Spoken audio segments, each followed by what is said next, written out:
निर्मला सीतारमण जो कि press conference शुरू करने वाली हैं और वो आज चौथी बार प्रेस कॉन्फ्रेंस करेंगी, पूरा ब्यौरा देंगी कि 20 लाख करोड़ का जो आर्थिक पैकेज का ऐलान किया गया है केंद्र सरकार की तरफ से, उसमें इंफ्रास्ट्रक्चर के लिए क्या है, ऑडियंस सेक्टर के लिए क्या है, एफडीआई सेक्टर के लिए क्या है, क्योंकि माना यह जा रहा है कि इन सेक्टर्स के लिए भी बड़ा ऐलान किया जा सकता है।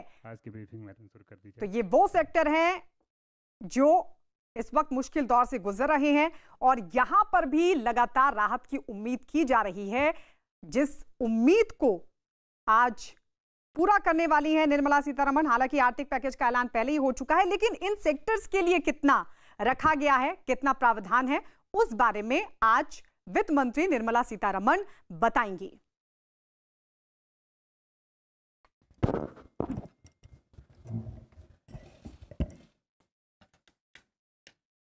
नमस्कार।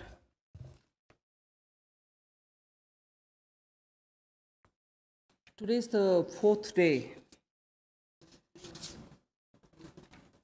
where after the Prime Minister's address to the nation on building a Atmanirbhar Bharat, we have been announcing in several tranches the various steps that we want to take to give a stimulus, to help and to extend that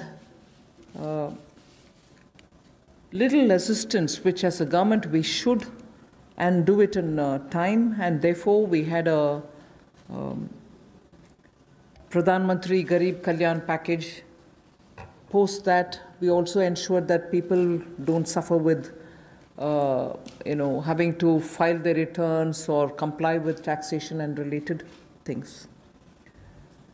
So in stages we've announced relief for the MSMEs, NBFCs and so on.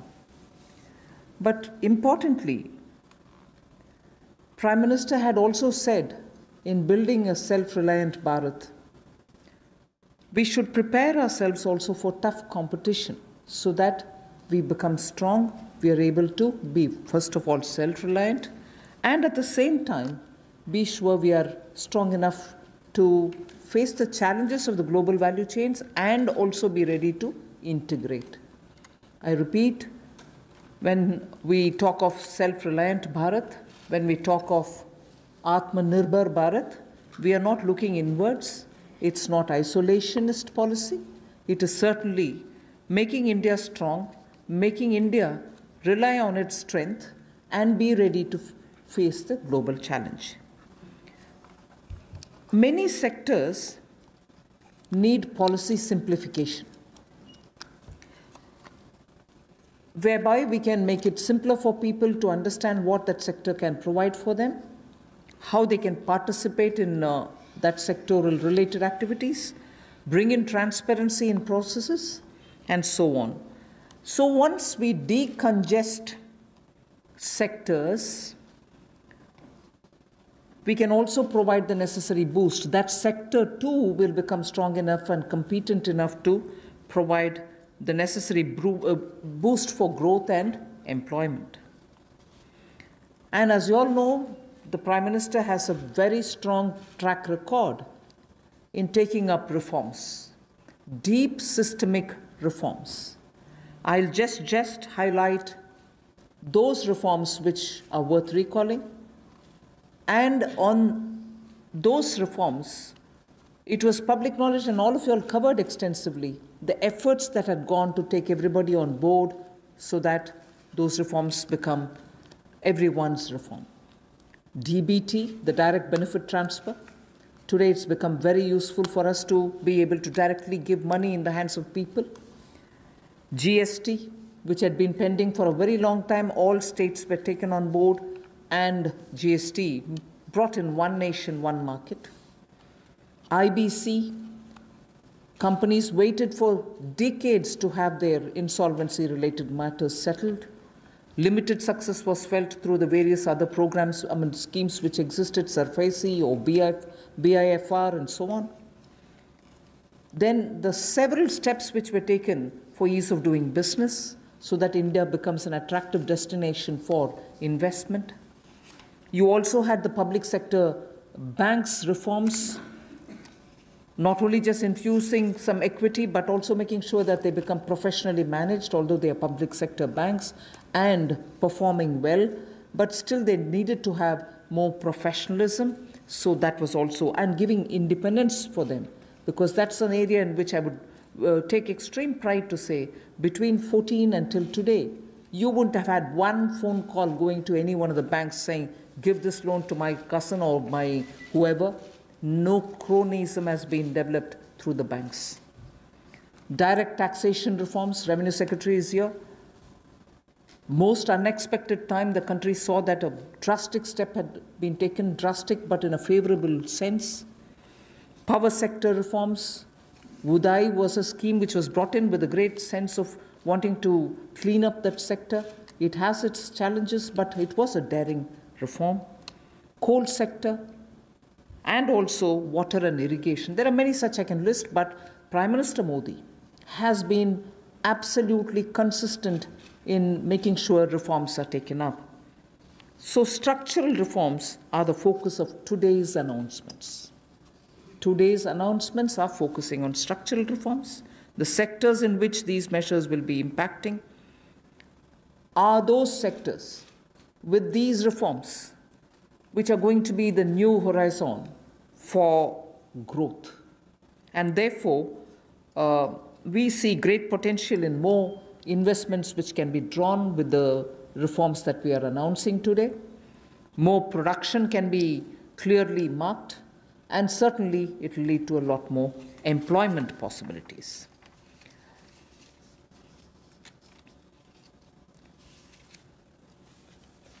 We can actually start off with some preliminary slides before I go into talking about today's announcements, which will explain all the steps that we've taken in the recent past to make sure that investment come into this country and also make India a far more business-friendly destination. Before I go into that, it is important for us to recall that steps which have been taken earlier have been announced variously at different times.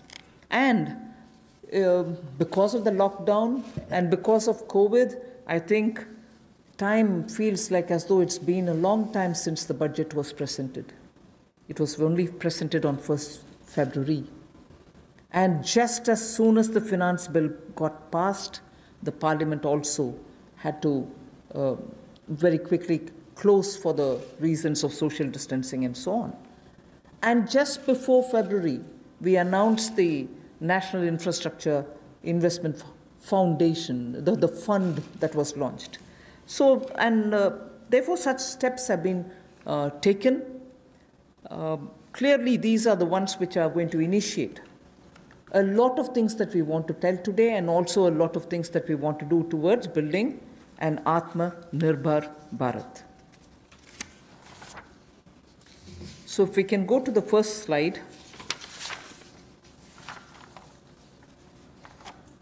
The policy reforms to fast-track investments. In the last couple of months, an empowered group of secretaries has been formed who also looked at project development, and project development cells were formed in various ministries. Ranking of states on investment attractiveness is also being worked out. This will make them compete for new investments, and promotion of champion sectors such as the solar PV manufacturing and so on, the advanced cell battery storage research. These kind of activities are also being given a priority. So for an Atma-Nirbhar Bharat and for Make in India, such steps are crucial, and we want to make sure that efforts which have been taken clearly give us the confidence that Make in India, which was launched at least 3 years back, as an initiative to change the mindset of people, to bring in new ways of doing business, to make sure that India becomes attractive on its strength, are all being received very well So today, if I look at Make in India for Atmanirbhar Bharat, the foundation was laid earlier, and many investors have found that India's market, size of India's market, the aspirational middle class, the rule of law which prevails, and also making sure the talent pool which exists in India makes India an attractive destination for producing for India and also for producing in India and exporting from India. So that is exactly what has been shown here, and incentive schemes are being given for these champion sectors. So we need to clearly understand the purpose with which, when we talk of Atmanirbhar Bharat, it is on all these steps building India's strengths. The next slide would show you that attempts and also efforts have already started for upgradation of industrial infrastructure. I'm saying all this because the reform steps that I'm going to announce will have all these also having a play in the various steps that we are announcing. Upgradation of industrial infrastructure is something which we need to talk about afresh, although industrial infrastructure, industrial land banks, and also clusters have been recognized long time back. But they're all somewhat being utilized, many of them lying unutilized. So now, using technology, we are making sure these land parcels are, through GPS, GIS mapping, are able to be identified, location cleared, their challenges being identified, common facilities which have to be created will all be done. 3,376 industrial parks and estates and SEZs have between them, have among them 5 lakh hectares, all of them mapped as industrial information system can map them for future use. So this will be a part of the portal which we'll be running, so that it will be available for any future potential investor to say, I know land exists there, we can go set up a business there. In the meanwhile, the state government working with the center is going to provide all the common facilities. So all industrial parks also will get ranked by 2020-21, so that we know what is the level of readiness that they have and how ready they are for competition. So with this said as a broad introductory statement, I just want to highlight the 8 sectors about which we are going to talk, where reforms are being brought in: coal, minerals, defense production. I read out separately the next 3, although they together contribute for flying, airports, and also aerospace-related matters. Airspace management, airports, MRO, which is maintenance, repair, and overhaul. So those 3 all go over to the civil aviation area. Distribution companies in the union territories, power distribution companies in the union territories. Space sector, where ISRO and others have been flag bearers for India. Atomic energy. So 8 sectors, but I will be showing you about 10 to 12 slides, all of them explaining each one of these sectors in detail.